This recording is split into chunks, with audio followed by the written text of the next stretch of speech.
Have you ever heard the saying, if you can see it, you can be it? The exact origin is debated, but civil rights advocates and feminists have been using it for decades. And the idea is simple. Who you see in front of you matters. Think about it.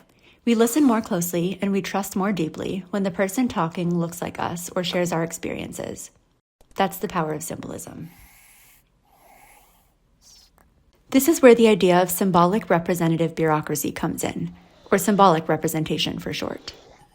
At its core, it's the argument that perception matters, not just who the bureaucrats are or the exact work they do, but how people interpret what they see.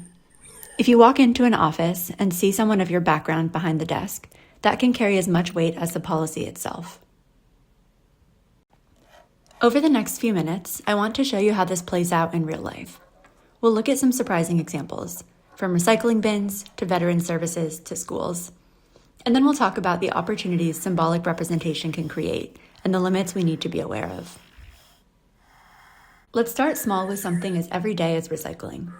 In one experiment, researchers tested whether putting female names on agency recycling posters would change behavior.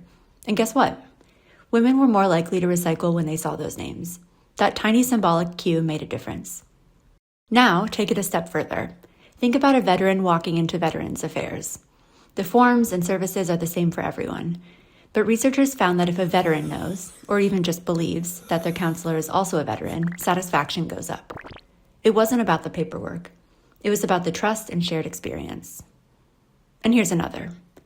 In an experiment on domestic violence reporting, people were asked to imagine their local unit staffed with more women.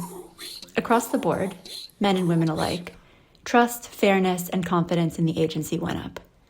Representation didn't just benefit one group, it lifted perceptions for everyone.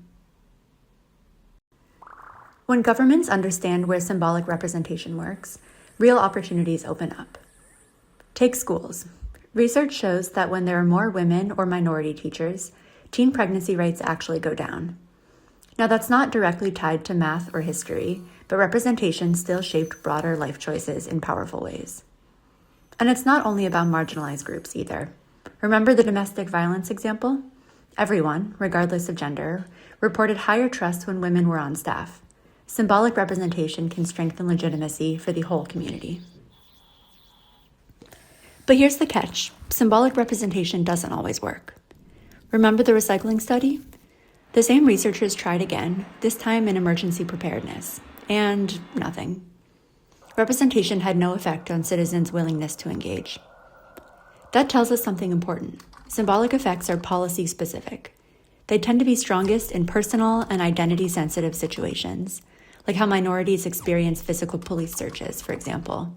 But in less personal contexts, like a routine traffic stop, the impact may be weak or non-existent. In the end, symbolic representation reminds us that effective governance isn't only about policies and services. It's about trust, legitimacy, and public buy-in. For communities long excluded from decision-making, even small signs of representation can restore faith. And when citizens see themselves reflected in government, they're more likely to see it as fair, accessible, and worth believing in. This video is a part of a series produced by the Radar Project, Renewing Administration Through Democratic Anchorage Reforms, a consortium of European universities working to enhance the democratic governance of public services and administrations by strengthening legitimacy through democratic anchorage, new narratives, and education.